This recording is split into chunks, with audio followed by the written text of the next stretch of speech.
It's time to break down the Buffalo Bills Week 4 opponent, the challenges they present, and what the Bills need to do to deal with them today on Locked On Bills.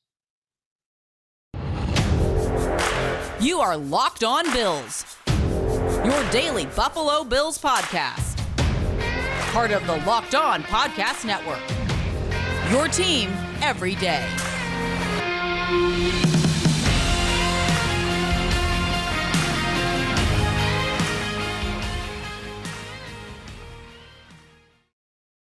What's up, Bills Mafia? It's Joe Marino from the Draft Network, and I'm your host of Locked On Bills. Happy Wednesday to you, and thank you for making Locked On Bills your first listen every day. And as a reminder to you, we are free and available on all platforms, including YouTube. Today's episode is brought to you by LinkedIn.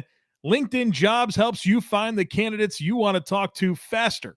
Post your job for free at linkedin.com/lockedon NFL. Well, folks, it's time to turn our attention to Week 4. This is your comprehensive primer on Buffalo Bills versus Baltimore Ravens. So let's get into it. Bills are on the road Week 4 to face the Ravens. The game will be played on Sunday, October 2nd. That's right, it's October here very, very soon at 1 p.m. Eastern Time at M&T Bank Stadium in Baltimore, Maryland. The game will be broadcasted on CBS. Ian Eagle is on the play-by-play. Charles Davis is the game analyst. And Evan Washburn is the sideline reporter. Those guys do a good job. Including the postseason, this will be the 11th all-time meeting between the Bills and the Ravens. And most recently, the Bills knocked off the Ravens in the playoffs during the 2020 season. 17-3 was the score. It sent the Bills to the AFC Championship game. We all remember Taron Johnson's pick six as part of the big win. Sean McDermott, as the head coach of the Bills, is 1-2 against the Ravens. Of course, one of those being 2018 Week 1. The Bills got massacred by the Ravens. Nathan Peterman started that game. Josh Allen made his NFL debut at coming out of half there, and that was one of the losses. The other was a regular season loss. Pretty tight game. Towards the end of the 2019 season, and of course the playoff win that the Bills had most recently. The Bills enter this game 2-1. As we know, convincing wins over the Rams and Titans. Narrow loss last week to the Dolphins. Baltimore is also 2-1. They beat the Jets 24-9 in Week 1. They lost to the Dolphins 42-38 in Week 2. And then last week they beat the Patriots 37-26. Their head coach is John Harbaugh, 60 years old. He's in his 15th season as the Ravens head coach. Has a regular season record of 139-89. He's 11-8 in the playoffs. He's done a great job. 15 years on the job, 2 losing seasons, one of them being last year. And obviously they had a ton of injuries. 8 double-digit win campaigns. They were the Super Bowl champions in 2012. Harbaugh is one of the best coaches in the league, and he does very well with Lamar Jackson. The record with Lamar Jackson is 39-13. So it's been really fun to watch Baltimore adapt, right? They've been through so many transitions across this 15-year stretch of John Harbaugh, and I just appreciate how he's always adapted to the players and personnel that he has and have embraced it stylistically different teams whenever he needs to. They do a good job. He came up as a college assistant at Western Michigan, Pittsburgh, and Morehead State, also Indiana from 1984 to 1997. Then he went to the Eagles, who hired him to be a special teams coordinator in 1998. He held that position until 2006. He was the DB coach in Philly in 2007. And then in 2008, the Ravens hired him to be their head coach. So far, the Ravens are doing very well when it comes to penalties. They've only had 8 penalties called against them in 3 games. That's the fewest in the NFL. So they're doing a great job of not committing a ton of penalties. And then as far as Harbaugh's challenge record, he's challenged 117 plays so far in his career, and he's won 52 of them. Let's talk about their quarterback, Lamar Jackson, 6'2", 212 pounds, 25 years old. was the number 32 overall pick in the 2018 NFL Draft. He's entering his 5th season, and the Ravens, like I said, are 39-13 with him as a starter. So far in 2022, he's playing really well, completing 63.6% of his passes, 250 passing yards per game on average, 10 passing touchdowns and 2 interceptions. That's good for a passer rating of 119. And then he's also 5th in the NFL in rushing yards with 243. And that's among all players, not just running backs, all players. So big-time passing production, big-time rushing production when it comes to Lamar Jackson so far in 2022. Now let's look a little deeper into his metrics. All of these metrics are 2022. His average time to throw, 3.18 seconds. That is 31st in the NFL. He's a guy that's going to hold on to the ball for a little bit. 40% of the time, he gets it out in under 2.5 seconds. 60% of the time, over 2.5 seconds. This is a guy that will hold on to the football, so you have to cover, defensively, you have to cover for longer. And when he does hold it for longer than 2.5 seconds, his average time to throw is 4.09 seconds. That's a lot of time. Now, there's nothing interesting about his stats when comparing the results when he gets it out quick versus when he holds it. He has an identical passer rating under both circumstances. But the point here is that he will hold on to the football, and it puts a lot of stress on your defense because he can run and throw. So you have to cover for longer, and you also have to be prepared to tackle an extremely electric athlete that is dynamic with the football in their hands.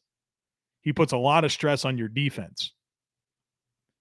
His average depth of target so far this year is 11.5 yards. That's far. That's second furthest in the NFL. Only Jameis Winston has a further average depth of target at 12 yards.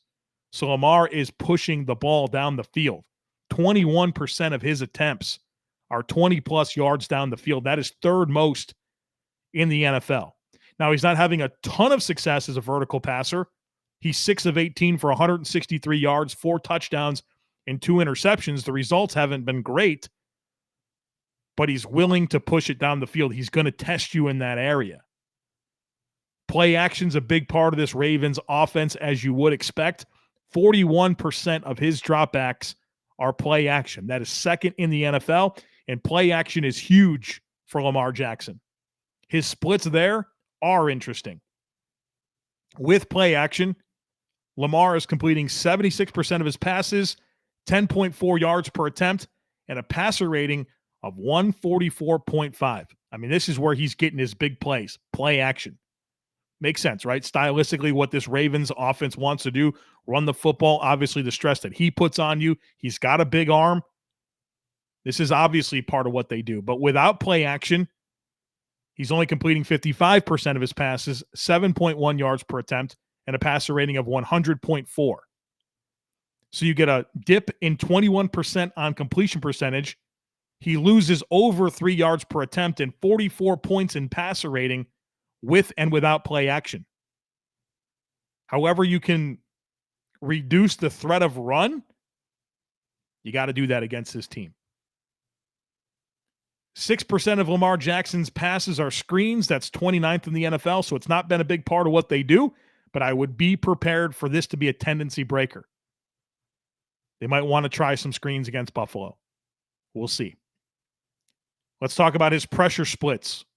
When he's kept clean, Lamar completes 69% of his passes, 9.4 yards per attempt, and a 125.8 passer rating. When he's under pressure, he only completes 48% of his passes, 6 yards per attempt, and a passer rating of 95.7. So his passer rating is good under both circumstances, but obviously there's a dip there, right? There's a dip. When he's pressured versus when he's not pressured, his completion percentage falls 21%. He loses 3.4 yards per attempt, and his passer rating does go down by 30 points, but he's handled pressure so far this season very, very well. He's got the number 2 passer rating in the NFL under pressure. He's got the number 1 passer rating in the NFL when he's kept clean. Now, his blitz splits are very interesting to me as well. When he's not blitzed, he completes only, this is a pretty small number, 53.6% of his passes, 6.8 yards per attempt, and a passer rating of 84 when he's not blitzed. When he is blitzed, he's killing the blitz. And this is something that Lamar has obviously proven this year. That's been a big part of his evolution as a player. When he's blitzed, he's completing 81% of his passes, 11.5 yards per attempt, and a passer rating of 154.2. That's the number one passer rating in the NFL when he's blitzed. And this plays into the Bills' strengths as a defense because the Bills don't blitz very much at all this year.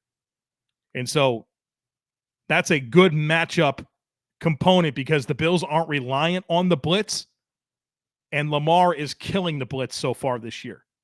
His numbers when he's not blitzed, again, completing 53.6%, 6.8 yards per attempt, and an 84 passer rating. That's very pedestrian. Do not blitz this man. Do not blitz this man. He is going to make you pay. As you gear up for fall, you need the right people on your team to help your small business fire on all cylinders. LinkedIn Jobs is here to make it easier to find the people you want to talk to faster and for free. You can create a free job post in minutes on LinkedIn Jobs to reach your network and beyond to the world's largest professional network of over 810 million people. Then add your job in the purple hiring frame to your LinkedIn profile to spread the word that you're hiring so your network can help you find the right people to hire. LinkedIn has simple tools like screening questions to make it easy to focus on candidates with just the right skills and experience so you can quickly prioritize who you'd like to interview and hire. That's why small businesses rate LinkedIn Jobs #1 and delivering quality hires versus leading competitors. LinkedIn Jobs helps you find the candidates you want to talk to faster.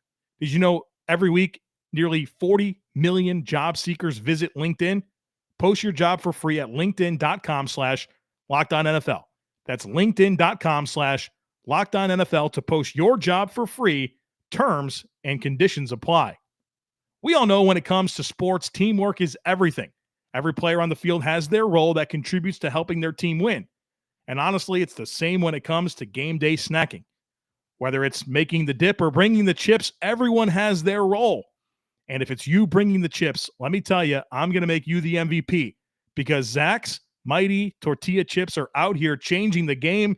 These are the best tortilla chips on the market. My wife and I love them. And we love dips, right? We love buffalo chicken dip, spinach dip, artichoke dip. We like guacamole. And Zach's Mighty Tortilla Chips are delicious. They're crunchy, and they're made to dip. You never have to worry about them breaking when you go to dunk that chip in the guacamole. It's sturdy, and they're delicious. And I love that they're grown from organic Flint corn in upstate New York. So be the hero of this week's tailgate and grab a bag of Zach's Mighty Tortilla Chips at your local Wegmans. Zach's Mighty Tortilla Chips, making you the MVP.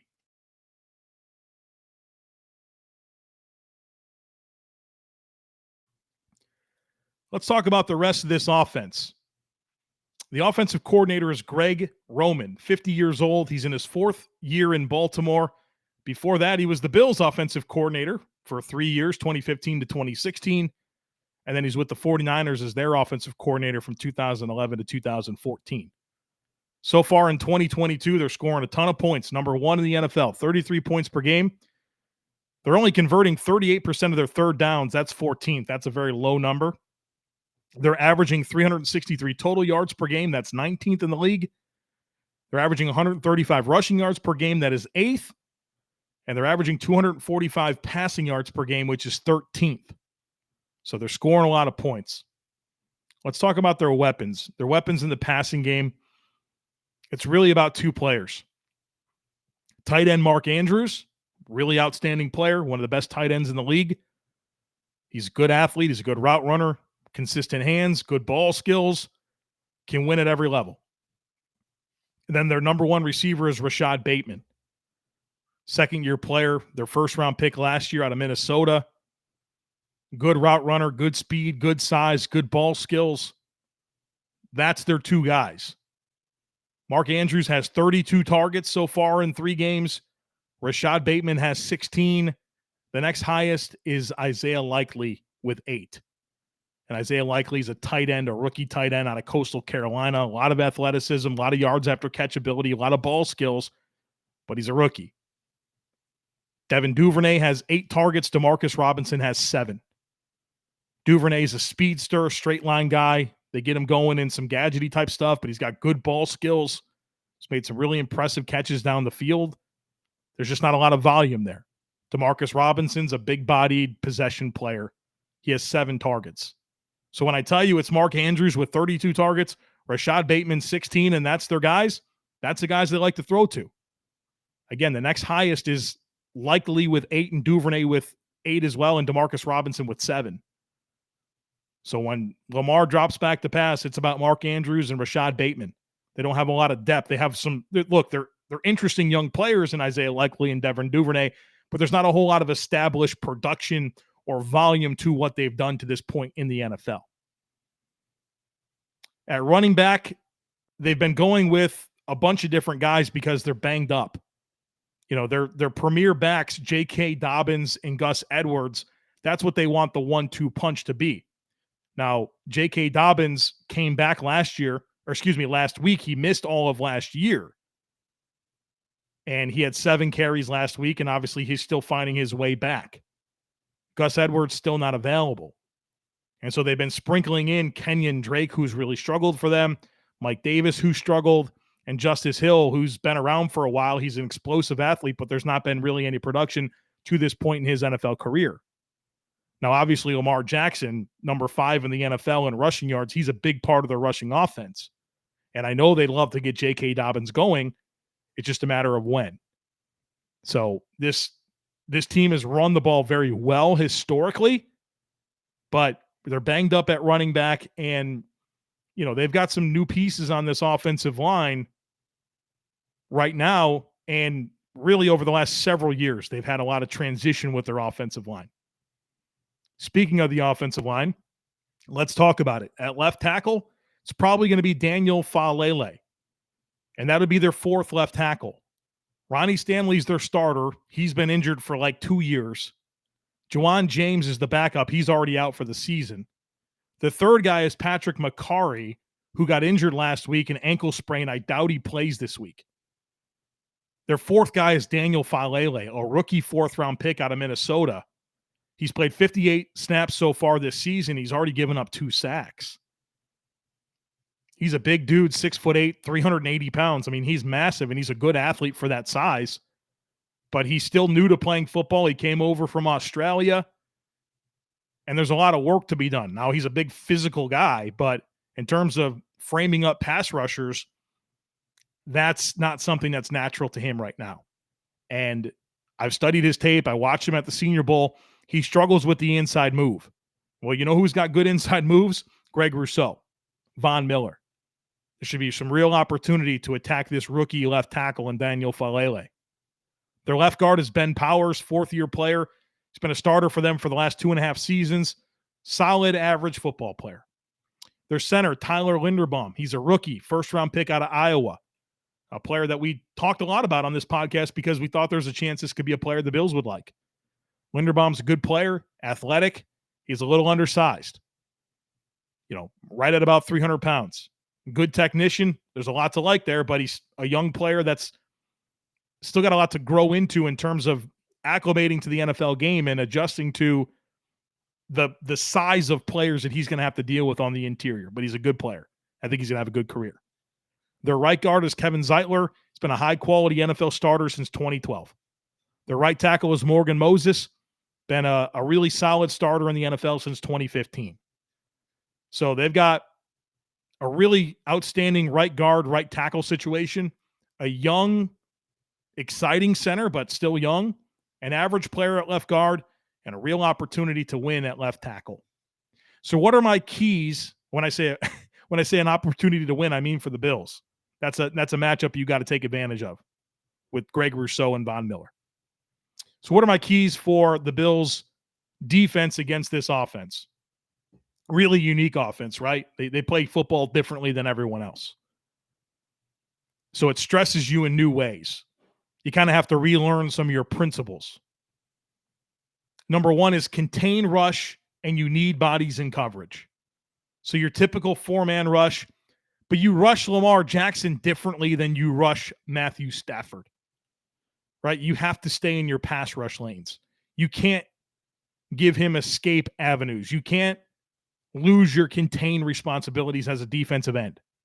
So contain rush and be effective with it and be disciplined, but also you got to have bodies in coverage. We went through this. When he's not blitzed, when he doesn't have play action, that's where the success hasn't come as much for Lamar Jackson. So drop 7 guys and see if he can find places to slot the football while you're staying leveraged. Number 2, Lamar is beating the blitz. He wants to go down the field, right? Test his patience. So the key is test his patience. He's destroying the blitz. We've already talked about this. We talked about it as well, that he wants to go down the field. Test his patience. See if he's willing to take checkdowns and not chase big plays down the field and not take advantage of spacing that you're giving him because you're sending extra rushers. Test his patience. Number 3, funnel throws to the intermediate areas of the field and towards the numbers. Lamar Jackson is best at throwing the football over the middle of the field. That's where he has most of his success. Now, he's been a lot better so far this year, pushing the ball towards the numbers, but that's an area of his game that historically has not been very strong. So I am going to space the field in such a way that encourages throws to areas of the field where Lamar Jackson has not typically been as sound, and that's outside towards the numbers. If you give him spacing over the middle of the field, he's going to make a lot of throws. Well, that's why you have Tremaine Edmonds and Matt Milano kind of really dictating that middle of the field, and you want to force those throws outside. And number 4, this is kind of a unique thing that I have written down here, but I have down just keep playing. Lamar is one of the most dynamic football players in the NFL. He's going to make some plays. He's going to make some plays with his arm, and he's going to make some plays with his legs. They're going to be frustrating. You're going to have him bottled up on a 3rd and 6. He's going to make somebody miss in space, and he's going to rip off a 20-yard run. Just keep playing. This is a mental toughness game. This is a game where you can be right on defense and still be wrong because of the type of player that Lamar is. Keep playing. Not that they won't keep playing, but this is short memory. Play the next play. And don't be defeated because this guy went out and you had him stopped and he made a play. That's going to happen. He's dynamic. This is one of those mental toughness games for the defense.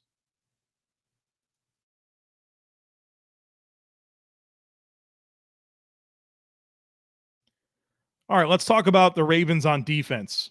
They've struggled here a lot. Mike McDonald, their defensive coordinator, 35 years old. He served under Wink Martindale. Martindale was their defensive coordinator for a long time. Well, they moved on from him, and Wink's now with the Giants. And Mike McDonald's now their defensive coordinator. And so McDonald served under Wink Martindale from 2015 through 2020. Then in 2021, he went to Michigan. Who's the head coach at Michigan? Jim Harbaugh, John Harbaugh's brother. So he got 1 year of experience as a defensive coordinator. And then the Ravens hired him in 2022, this year, to be their new defensive coordinator. So far, the results have been very poor. They're giving up 26 points per game. That's 25th in the NFL. They're allowing 458 yards per game. That's dead last. 106 rushing yards per game. That's 13th. 358 passing yards per game. That's 32.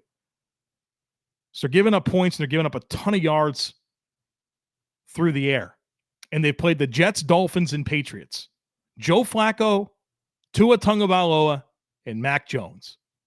Those guys have averaged 358 passing yards per game and averaged scoring 26 points per game. Josh Allen's up next. Let's look at this personnel that they offer on defense. On their interior defensive line, they've got Elias Campbell. This guy's been in the league for a long time, and he's really good. Physical, powerful, smart. He's a tank. He ain't what he was 3, 4, 5 years ago, but this guy still makes a lot of plays. He's a stud. Couple of young players in Justin Matabweek and Bernardrick Washington. Guys that I liked coming out through the draft process. They're getting a bigger role now. Justin Matabweek has played well so far this season. And then they also have Michael Pierce as this big, massive nose tackle. And Travis Jones, who looks like a stud, a rookie out of Connecticut. We talked about him during the draft process. He's on the Ravens. He had a good preseason, little injury, played last week. So they got a lot of big, long, physical dudes on their defensive line. Young players, nobody that's an absolute game wrecker at this point, but they have some nice players to play up and down the line of scrimmage. Off the edge, they've got Odafe Owe, who's a second-year player out of Penn State. He's got unbelievable speed, like a 4.3 speed, but obviously he's still developing, right? There's a pass rush acumen that he has to figure out. So right now he just gives you a lot of speed, and that's tough to deal with, but there's not a lot of nuance to him yet. But obviously the athleticism is off the charts. Justin Houston, he's still playing in the league, and he's on this team, makes some plays, older guy, still a player you have to respect. And they just signed Jason Pierre-Paul. We know what he did with Tampa Bay, but he wasn't very effective for Tampa Bay. I mean, 6 years ago, Elias Campbell, Justin Houston, and Jason Pierre-Paul got some real problems on your hands, but this is, kind of late stage, those guys. And, they've been pretty banged up here at this edge rusher situation. But I think you'll see Owe and Houston as the primary players. And Pierre-Paul's new. Is he going to be ready to play this week? I don't know. At linebacker, Patrick Queen, I believe this is his third season. Former first-round pick out of LSU. He's really athletic, but I think he's been a liability for them. Just a kind of a reckless player, not a very assignment-driven player, really dynamic athlete, very inconsistent results. Josh Bynes is kind of a savvy veteran next to him, and if they go 3 linebackers, Malik Harrison will step onto the field, and he's a serviceable third linebacker. I think their best linebacker is Josh Bynes. They want their best linebacker to be Patrick Queen. He's just not there yet. At corner, kind of an interesting situation here. Marcus Peters and Marlon Humphrey. They'll probably be on the field for every snap. Marlon Humphrey is one of the best corners in the league. Physical. He's going to play up on guys, create a lot of contact early in routes, try to jam you on the line of scrimmage. He's going to play physical, and he tackles. Marcus Peters is the opposite of Marlon Humphrey. Not very physical, but really quick feet, good mirror and match ability, big-time ball skills. Veteran player. And then they're going to play a bunch of guys. I don't think they know exactly who their next player is. Brandon Stevens, a recent draft pick, and 2 rookies in Jalen Armour-Davis and Demarion Williams, a couple of fourth-round picks from this year. So a lot of very young corners that they're mixing and matching opposite and alongside Peters and Humphrey. So there should be some opportunity to kind of pick on those guys. And that's exactly what the Miami Dolphins did when they erupted for all those points in the fourth quarter a couple weeks ago. They feasted on Jalen Armour-Davis and Demarion Williams. At safety, Marcus Williams, one of the best free safeties in the game. He's an absolute ball hawk. Chuck Clark, a solid starter alongside him. And then one of their first-round picks from this year out of Notre Dame, Kyle Hamilton. They played him a little bit more sparingly against New England. Played like 15 snaps. Has a lot to prove, but I think in kind of a specific design role. They got good production from him last week. If they're going to put him on the field and ask him to cover a lot of space and play one-on-one with Dawson Knox or Gabriel Davis, the Bills should have some opportunity there. But I think they've kind of recognized that there's some limitations right now with Kyle Hamilton, and they have him in more of a reduced role. I anticipate Marcus Williams and Chuck Clark as their primary safeties. So what are my keys for the Bills' offense against this Ravens defense? Well, number one is be aggressive. This team isn't stopping anybody right now. So be aggressive and allow that to play into how you want to dictate this football game. Play this game under your terms. Baltimore wants to play clock control, challenge you with their running game, and hit some explosives in the passing game. And then they want to unload and play man coverage and blitz and all that type of stuff that they've historically done. Play this game on your terms. Be aggressive, get a lead, and force them to beat you by throwing the football. Force them to lean and become one-dimensional on throwing it. So this is an important game to get a lead. Number 2 is be aware of the ball hawks. Marcus Williams and Marcus Peters, 2 of the best ball hawking defensive backs in the league. These guys get interceptions. So be aggressive, but you got to be mindful of where those guys are because they will make plays on the ball. Number 3, I have written down, how will they adapt? Stylistically, the way that the Ravens play football doesn't really match up well with how the Bills play offense and what you need to do against them. The Ravens are kind of built to play a lot of man coverage and blitz. Go ahead and do that against the Bills and see how that goes for you. Can they play more zone coverage? They couldn't against the Dolphins, and that's why the Dolphins were able to rack up all those points. They had to play zone, and they couldn't do it. They don't have guys that are experienced zone players. So are they going to play man? If they play man, you should throw the ball all over the yard. So the question is, how will they adapt? And so I think you have to be willing to adjust your game plan based on how they feel like they can most efficiently play against your offense. This is a big-time adjustments game. The Bills' ability to adjust will be stressed in this football game.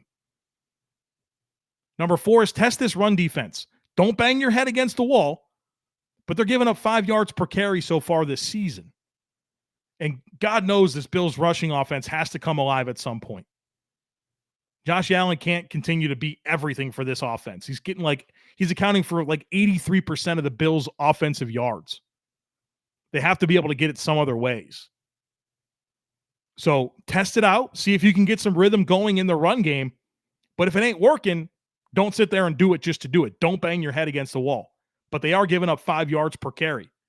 And that's against the Patriots, Jets, and Dolphins. Number 5, I have written down James Cook. I think this could be a James Cook game. Patrick Queen, if you get some opportunities against him, test him out. See what type of intelligence he can play with. See what type of control he can play with. Marcus Peters doesn't want to tackle anybody. Force those guys to tackle. Patrick Queen misses tons of tackles. How can you isolate Patrick Queen and Marcus Peters and force them to make tackles in space? Because neither one of them does it well. The guy that you can dictate that with is James Cook. I'd be interested in seeing him get going a little bit in this game. And I think this is a game where, they got some physical dudes on the interior. I'm going to try to run at the edges of this defense, running off tackle, creating some extra gaps off tackle. The guy that can run those plays the best seemingly should be James Cook. And so I think this might be a game where you kind of lean into that quite a bit. And the Ravens so far this year have missed, I think, the 3rd most amount of tackles in the league. So I test that out. I get some chances here for James Cook in space. It's going to be an important game for him to really help the Bills. Real quick on special teams, their kicker is Justin Tucker. I mean, most people think he's the best kicker in the game and has been for the last several years. They cross the 40, they're getting points. Their punter is Jordan Stout. He's a rookie from Georgia, 4th-round pick. Him and Kamardra were the 2 best punters from this year's draft. The Ravens got a good, high-quality young punter in Jordan Stout. Their kick returner and punt returner is outstanding, Devin Duvernay. He's explosive. He's got a dense frame. He's got 2 kick return touchdowns. I think this is his 3rd year. 14 yards per punt return.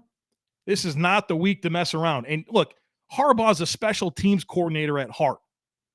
They're going to be sound on teams. And this isn't, I talk a lot about touchbacks and all that type of stuff and forcing tackles. Not this week. I'm not interested in messing around with Devin Duvernay. So get your touchbacks this week.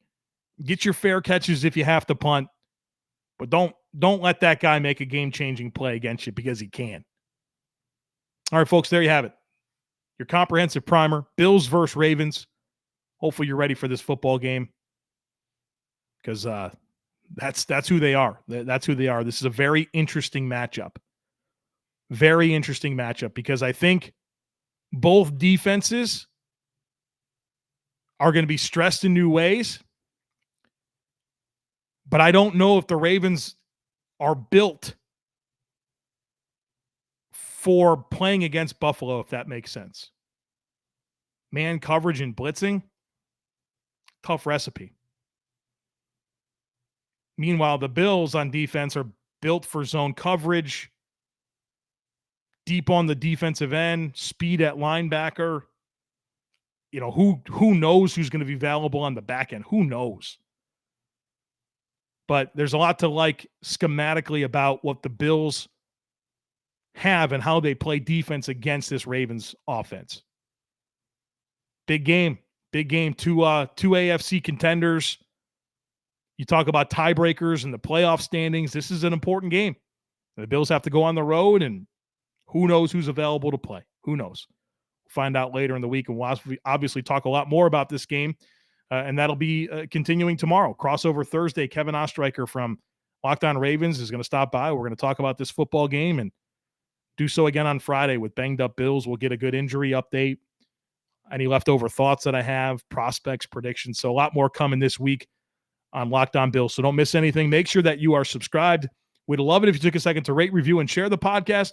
Have a great rest of your day, and I look forward to catching up with you again tomorrow.